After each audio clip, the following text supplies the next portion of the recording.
Maitre GASASTI ntabwo yitabira amarushanwa y'abandi gusa, ahubwo nawe arayategura, dore ko ajya ategura irushanwa rikomeye cyane ryitwa The Legend Karate Open Competition, ndetse nawe akarikinamo, dore ko kuri ubu ari we shampiyoni, ariwe wambaye umudari wa zahabu inshuro ebyiri rimaze gutegurwa.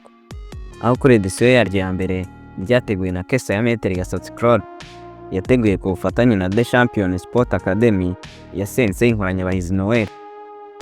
Ryabaye tariki ya 3 z'ukwa kabiri 2024, ribera muri Sport View Hotel i Remera, ritangira saa 4 zuzuye za mu gitondo rigeza saa 9 za nimugoroba.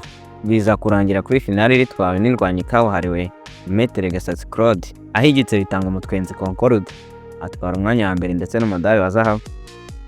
Ndetse na edisiyo yaryo ya kabiri, kesa yarongeye itegura The Legend Karate Open Competition ku bufatanye na Great Warriors ya Fred Tumubine, ubwo ryatangiraga saa 4 za mu gitondo rikagera saa 9 za mugoroba, tariki ya 23 z'ukwa kabiri 2025, ribera muri NPC Remera.